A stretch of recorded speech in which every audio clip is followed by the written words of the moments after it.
Would you please introduce yourselves to our adoring public? They love the Analogs. They love the Supremes. Starting to our far left, please. My name is Lynda Laurence. My name is Scherrie Payne. Yeah, the Scherrie Payne Lynda Laurence. Yes, it's those ladies. Thank you so much for gracing us with your presence. I've been saying this since I knew we were going to talk. To say that you're part of Black history is true, but it's more accurate if we say that you're part of music history, period. When I because Google is free, when you Google their name, the first thing that I saw was the only girl group. What does that make you feel, having itched that spot in history? I'll let both of you answer. Take your time. Well, I remember when I first joined the group, that did not hit me until we went on stage. And I mean, all the rehearsals for 2 months, all the things we had to do, and all of that. But when they called our names to go on stage that night, that's when it hit me. Oh my goodness, I'm with the Supremes. I am a Supreme. It was really, I'll never forget that feeling. It was absolutely amazing. We're so glad that it happened. Thank you for bringing us memories. Was it like that for you as well? Wow, it happened so fast. Lamont Dozier, Apollo Dozier probably was the one who got me with the Supremes. He had come out to California from Detroit on a business trip, and he ran into Mary Wilson at a function. And she told him that Jean Terrell was leaving the Supremes and they needed another lead singer. So he told her about me. So she called me, and we talked, and she asked if I would. At first she thought he was talking about my sister Frida Payne, because she knew Frida. But no, Sherry, sister. But anyway, she asked me to send some pictures and recordings because I was in a group at Invictus Records, Glass House. And so I did. And 2 nights later, after she received them, she called me and asked if she loved what she saw and heard, and asked if I'd love to come to California. I said, well, sure, Los Angeles. Yeah, I said, when? She said, Saturday. I said, Saturday? This was Thursday. She said, I've got a ticket waiting for you at the airport. Wow. So I flew on out, and Cindy Birdsong and her husband picked me up, took me straight to Mary's house, and we started rehearsing. And we had a gig the following Friday, I think, in New Mexico. And there was no time to get nervous because I had so much to learn. And so it wasn't until we were getting ready to go on stage, and we were going through the tent to go backstage to get ready. And people were lined up on both sides, and they were yelling, Mary, Mary, said, they thought I was Diana. Diana, Sherry. So how many of those autographs did you cite Diana? Oh my goodness. But it was so wonderful. It didn't, like Lynda said, not until you went out there. Yes. Wow.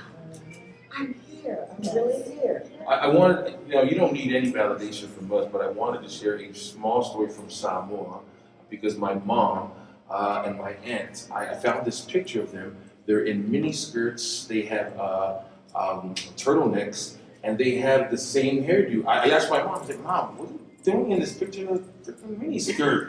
It was my mom. She goes, we were going out to a dance and we wanted to dress up like that around some Supremes. I'm like, are you kidding me? It's Samoa. It's Samoa. I don't know about Supremes. But y'all, it rippled all the way to the South Pacific. Yes. So for me, all my childhood, as I look back, whatever the influences, one of them happened to be you ladies. And that led through my mom. So whether it was singing Four-Leaf Clover or Apple Tree, whatever those songs that my mom made us sing, it came from somewhere. You guys inspired a whole generation of songbirds, and you guys had no idea, all the way in a third world country in Samoa. Thank you. Thank you. Thank you. Our family reunions have been much more fun since y'all came into my life. If you wouldn't mind, I would love to put tonight in perspective. I've been saying and talking with CJ, we've been talking about this is the easiest way to commemorate music history, Black history. It is Black History Month. Why not buy a ticket and support a nonprofit? With the QR code right here. We like the kind that jingles. We prefer the kind that folds. Please give and give back. But ladies, please talk about what tonight's performance, Motown Monday, should mean to the viewing public. Well, like you said, it is Black History Month, and the Supremes have definitely made history. And I think that Motown, we are now void of Motown. And you can feel that in the industry. Motown, the music is missed because the music of Motown will just go on forever. And so whenever we, have a chance to, or whenever anyone has a chance to really understand and see what Motown music was about, when you start thinking about people like Smokey Robinson and Marvin Gaye, Stevie Wonder, I mean, it goes on, all the music, Temptation. Big Temptation, it just goes on, and this music is going to go on and on. So every year, time there's Black History Month, or any time, Motown music is a staple in this business, and it's going to remain. And so it's for the young ones, so it would be wonderful if you just come on out and have a good time. And Barry Gordy never imagined. I was just about that. You read my mind. I was like, did he see this? Did Barry see this? No, he didn't see it. He just wanted to make some music. And he wrote music, he wrote songs for Jackie Wilson, Rick Petit. Oh. And he was working at Ford Motor Company in Detroit. And he never imagined that when he started, so many people. Motown is a legend. He put Motown in Detroit on the map. Thank Wonderful goodness. singers. Well, thank goodness somebody had the courage to reach out to talent that was right there.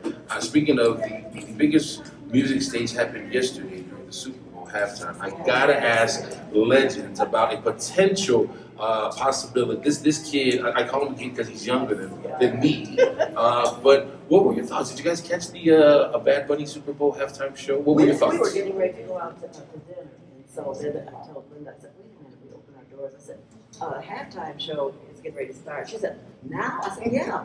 Okay, it's halftime. She said, oh, let's wait. We want to see Bad Bunny. Okay. Yeah, it was really good. I mean, what I loved about it, because when you think about it, people say, well, he didn't sing in English. When we go to Spain and Finland and Croatia and all those places, we sing in English. Okay? I forgot about it. Yes, yes. So, it's the same thing. It's just reversed, So it was amazing to see him do what I think was very cultural, and it was also extremely well done. I think. Yes, yes. And you felt the love. Yes. Even though it was in Spanish. I mean, Yes. I know a few words in Spanish, but you felt the love, the energy. It was just fantastic from beginning to end. My friend CJ knows I'm an idea guy. We're talking about some musical icons. I see a collaboration with Bad Bunny and the Supremes. I'm just saying, Bad Bunny. I saw y'all back up. Y'all need some class. I'm just saying. I'm not saying it was bad. I'm just saying you can put some class back. Anyway. Thank you. It's so nice to hear.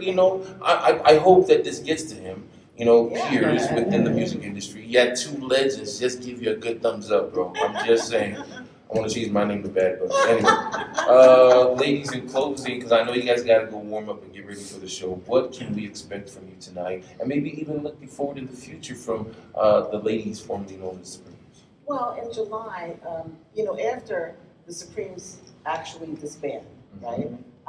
Scherrie and I got together, and it's been 40 years now. And we're called Former Ladies of the Supremes. Yes. And so we have Joyce Vincent, who travels with us, and she was from Tony Orlando and Budah. Oh my gosh, not Yellow Ribbon. You are making me date myself. Yes, Yellow exactly. Ribbon. Dang it. So we've been working together. Scherrie and I have been working together for 40 years. Yes.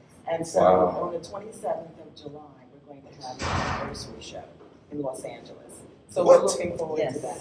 Did you just invite us to come do your live? Yeah. That's crazy. Honey, did you hear that? The Supremes invited us to do their live. That's crazy. Wow. Absolutely, why not? I mean, I could beef up and look like The Rock if y'all want. I mean, and do your introduction. I'm just kidding. My wife's giving me the signal. Anyway, this is not about you, Leroy. It's about the ladies. I apologize. No, we're so grateful. I got to say, I don't pretend to be the spokesperson for all people, but I want to say this. Thank you so much. Your music, just like Bob Marley said, when it hits you, you feel no pain. I want to say thank you so much. You rippled all the way to Samoa and inspired my mom to wear a miniskirt. And that lady's a God-fearing lady. I'm like, what the hell? Anyway, Thank you, thank you, thank you. Any closing words for your adoring fans as you head off to prepare for Motown? Well, I always like to say at the end of the show, you know, if you don't do anything else, just keep the music playing. Yes. Because once you do that, you get to know the music, your children and your children's children, and it goes on and on. And spread the love. Keep the love in your heart and spread the love. Yes. That's what the world needs. Everybody in here, we kind of created a studio audience. How about a round of applause for the ladies formerly known as Supremes? Make some noise for some legends. Don't go anywhere. We'll be right back. Me and CJ to wrap things up, all right? Bye, guys.